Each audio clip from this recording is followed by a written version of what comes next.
Portal de Convênios. Todas as notícias sobre convênios e outros acordos na administração pública. Olá, este é o podcast do Portal de Convênios, um resumo semanal das principais notícias do âmbito da administração pública para você se manter informado em poucos minutos. 5 mudanças no CADIM impactam convênios e aditamentos com recursos públicos. A Secretaria de Gestão e Inovação do MGI, por meio da Diretoria de Transferências e Parcerias da União, emitiu um comunicado importante aos órgãos concedentes sobre o parecer número 00063/2024/DECOR/CGU/GU. Este documento da Advocacia Geral da União estabelece novas diretrizes sobre o artigo 6º-A da Lei nº 10.522 de 2002, que foi incluído pela Lei nº 14.973 de 2024 e entrou em vigor em 16 de setembro do último ano. O parecer detalha o impacto do registro no Cadastro Informativo de Créditos Não Quitados do Setor Público Federal, o CADIM, na celebração de convênios, contratos e ajustes com recursos públicos. Confira os principais pontos. Primeiro, empresas no CADIM estão impedidas de firmar convênios. O artigo 6º-A proíbe que empresas registradas no CADIM celebrem convênios, ajustes ou contratos que envolvam qualquer tipo de desembolso de recursos públicos. Isso inclui também aditamentos financeiros.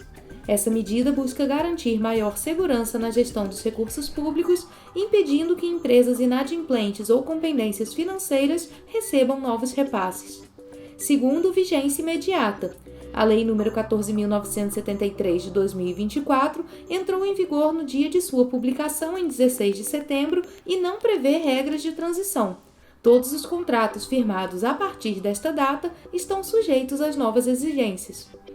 Terceiro, contratos anteriores permanecem válidos. Contratos firmados antes da vigência da nova lei não precisam ser revisados, desde que não sejam realizados aditamentos que envolvam desembolso de recursos públicos. Gestores devem revisar cuidadosamente os contratos vigentes para evitar problemas legais na realização de aditivos. Quarto, impacto nas organizações da sociedade civil. As restrições do CADIM também se aplicam a parcerias com organizações da sociedade civil regulamentadas pela Lei nº 13.019 de 2014 e pelo Decreto nº 8.726 de 2016. Nesse caso, novos contratos ou aditamentos financeiros não poderão ser firmados se houver pendências no CADIM. E quinto, exceções para aditamentos sem desembolso. A norma não se aplica a aditamentos que apenas prorrogam prazos de convênios ou contratos de repasse celebrados com base no Decreto nº 11.531 de 2023 e na Portaria Conjunta MGI-MF-CGU nº 33 de 2023, desde que não haja novos desembolsos de recursos públicos. Essa exceção visa garantir a continuidade de projetos essenciais, minimizando impactos administrativos. O parecer recomenda que órgãos consultem a Procuradoria-Geral da Fazenda Nacional para avaliar a necessidade de ajustes na Portaria PGFN nº 819, de 27 de julho de 2023, considerando os impactos das novas regras. A inclusão do artigo 6º-A na Lei nº 10.522 de 2002 é uma mudança relevante na gestão de recursos públicos, aumentando a responsabilidade dos gestores e estabelecendo novas exigências para beneficiários de repasses. A Secretaria de Gestão e Inovação destaca que os órgãos públicos devem adotar medidas para garantir o cumprimento da norma, com foco na transparência e na eficiência da aplicação dos recursos. Outra dica é que empresas e organizações interessadas em celebrar convênios devem priorizar a regularização de pendências no CADIM para garantir acesso a recursos públicos. Para gestores públicos, o alinhamento com as novas diretrizes é essencial para evitar irregularidades e manter a conformidade com a legislação vigente. Confira o parecer completo acessando o link disponível em portalconvênios.com. Novo PAC. Prazo para regularizar a retomada de obras da saúde foi prorrogado. Gestores municipais e estaduais têm uma nova oportunidade para regularizar e retomar obras paralisadas no setor da saúde. O Ministério da Saúde prorrogou o prazo para a assinatura do Termo de Repactuação para a Retomada de Obras na Saúde, o TRR, parte integrante do novo Programa de Aceleração do Crescimento, o PAC. A ampliação do prazo visa garantir que 100% dos estados aptos possam concluir o processo, assegurando o término das obras e ampliando o acesso da população aos serviços de saúde. Com um aporte superior a R$ 353 milhões de reais, o programa pretende viabilizar a conclusão de obras consideradas essenciais para o sistema de saúde pública.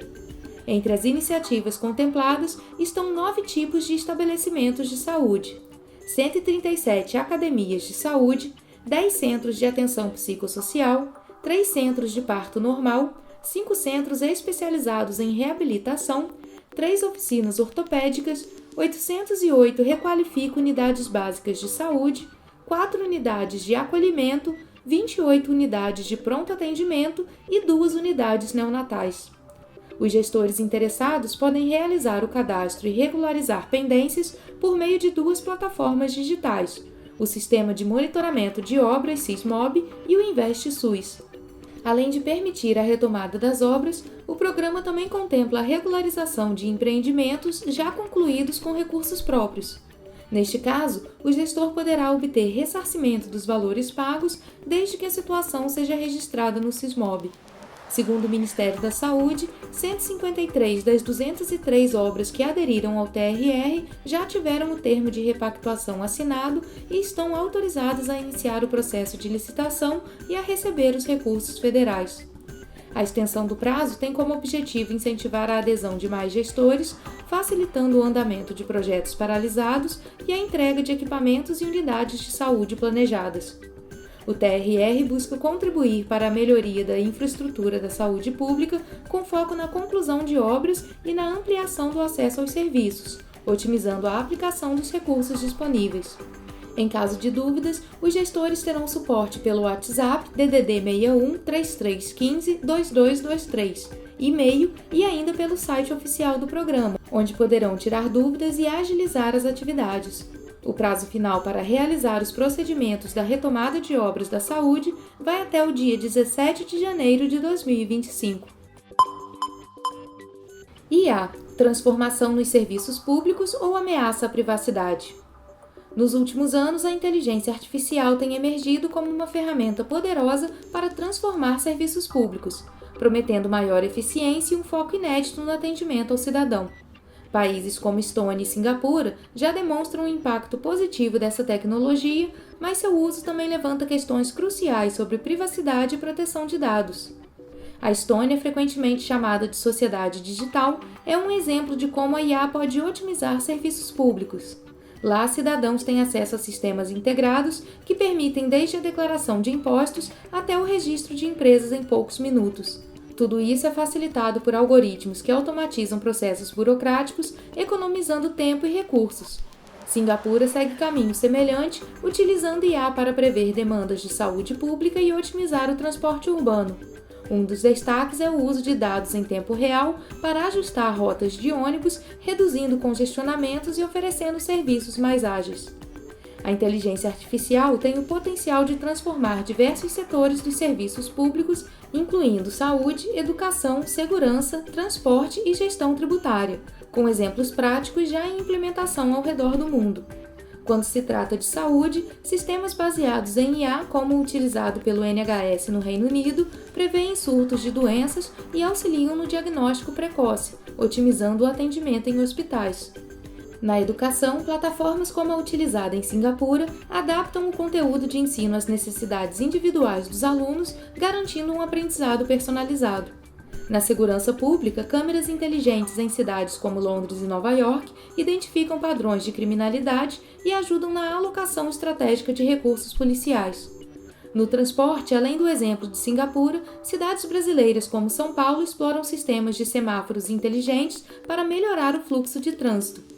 Existem também na área de gestão tributária países como a Estônia, que, como citado, empregam a IA para detectar fraudes fiscais e simplificar processos, permitindo que cidadãos declarem impostos em minutos. Esses avanços demonstram como a IA pode tornar os serviços públicos mais eficientes e acessíveis, beneficiando diretamente a população. Apesar dos benefícios inegáveis, a implementação da IA no setor público não está isenta de riscos. Um dos maiores desafios é a proteção de dados pessoais. Desde 2020, o Brasil tem enfrentado uma série de ataques hackers que resultaram no vazamento de dados pessoais de milhões de cidadãos armazenados em sistemas governamentais. A partir desses acontecimentos, o país avançou e conseguiu implementar a Lei Geral de Proteção de Dados, a LGPD. O uso massivo de informações como registros de saúde, dados financeiros e históricos de mobilidade pode expor cidadãos a violações de privacidade e especialmente em sistemas vulneráveis aos ataques cibernéticos. Além disso, surgem preocupações como a discriminação algorítmica, em que falhas de programação podem levar o sistema a gerar resultados tendenciosos ou inadequados ao analisar o histórico de um indivíduo. Sem a governança adequada, modelos de IA podem perpetuar desigualdades sociais, priorizando grupos específicos ou excluindo outros. Para que a IA seja uma aliada e não uma ameaça, é fundamental estabelecer princípios éticos e regulamentações claras. Transparência nos algoritmos, consentimento explícito no uso de dados e auditorias regulares são algumas das medidas necessárias para garantir que os direitos dos cidadãos sejam preservados.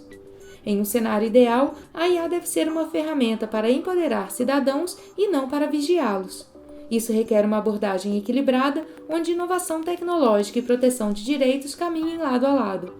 No Brasil, a implementação da inteligência artificial no setor público ainda está em fase inicial, enfrentando desafios devido a leis excessivamente burocráticas e muitas vezes desatualizadas, que limitam seu avanço e a exploração plena de seu potencial transformador.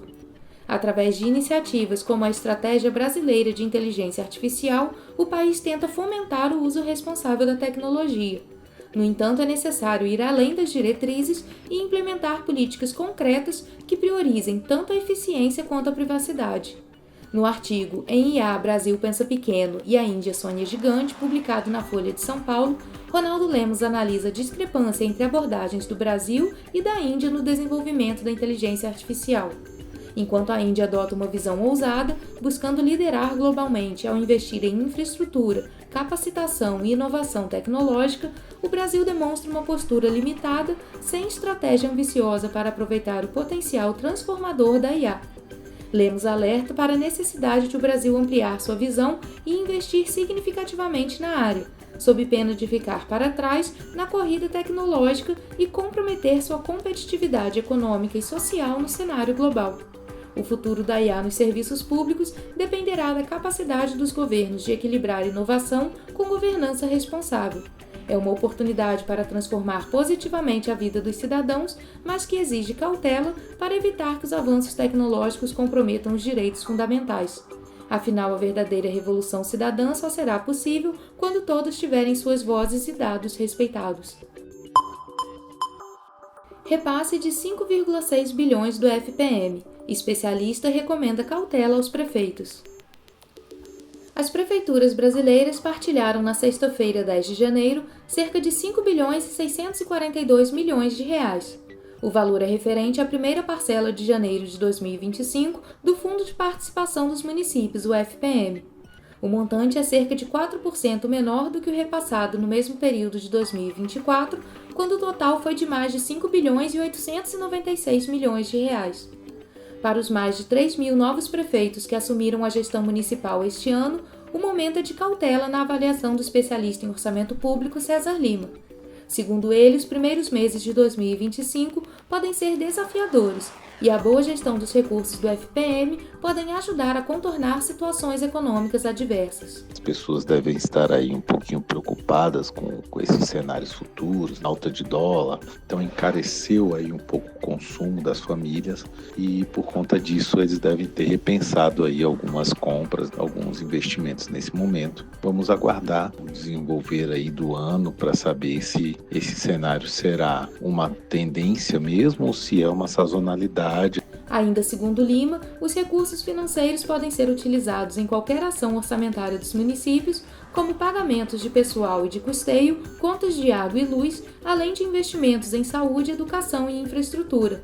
Mas ele destaca que, primeiramente, os prefeitos devem colocar em dia as contas que podem levar a um bloqueio no repasse do FPM. São as contas previdenciárias, as dívidas com a União. Isso porque municípios que estão bloqueados não recebem ou recebem em parte os valores do FPM. Então é bom tomar cuidado com esses pagamentos para evitar futuros bloqueios. Os recursos do FPM fazem parte do dinheiro arrecadado pela União por meio de impostos e são repassados a cada 10 dias a todas as prefeituras do país. A Confederação Nacional de Municípios ressalta que a distribuição dos recursos é feita de acordo com o número de habitantes, conforme o Código Tributário Nacional e o Decreto-Lei nº 1881 de 81.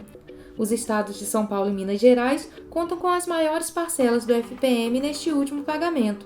Em relação ao estado mineiro, o total é superior a 690 milhões de reais. O montante foi partilhado entre municípios como Unaí, Três Corações, Timóteo e São João del Rei. Quanto a São Paulo, o valor chega a 695 milhões de reais. Essa quantia foi distribuída entre cidades como Ribeirão Preto, Praia Grande, Osasco e Leme.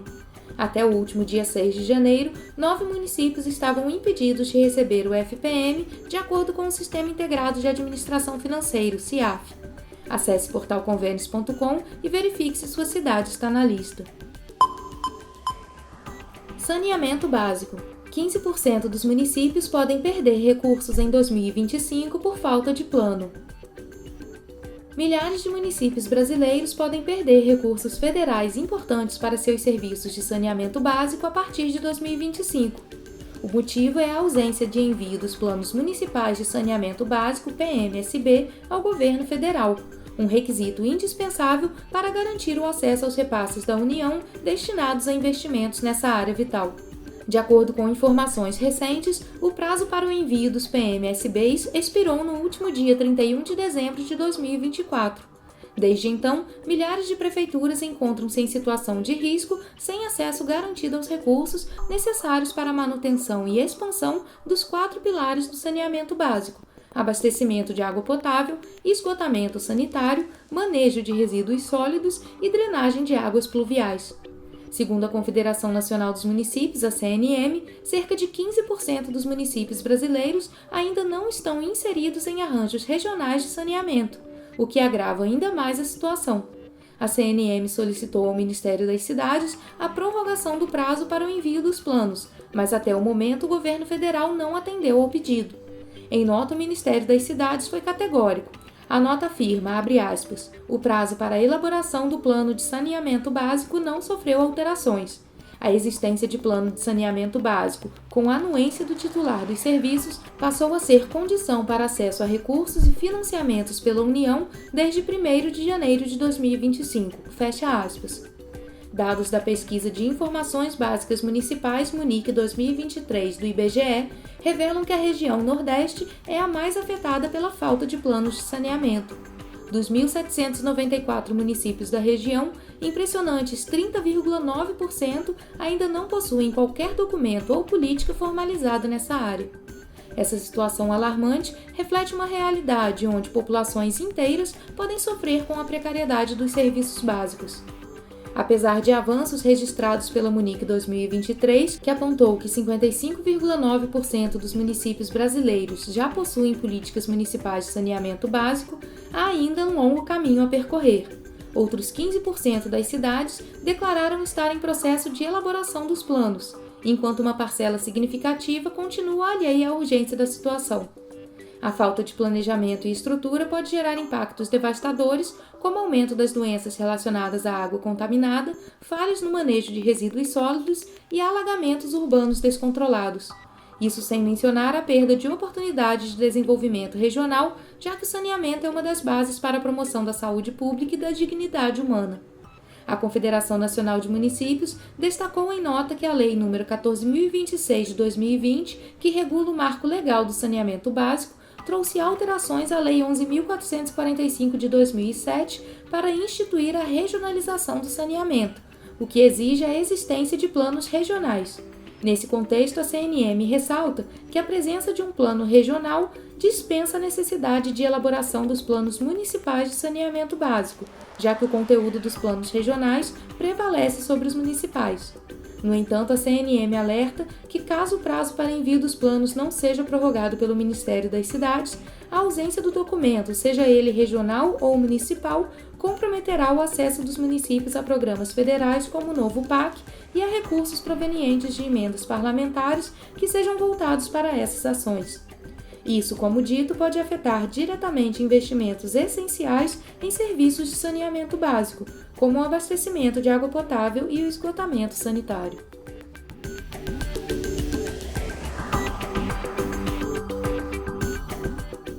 Você ouviu mais um podcast do Portal de Convênios, te atualizando sobre projetos, prazos e ações em administração pública. Continue se informando em nosso site portalconvenios.com. Até a próxima!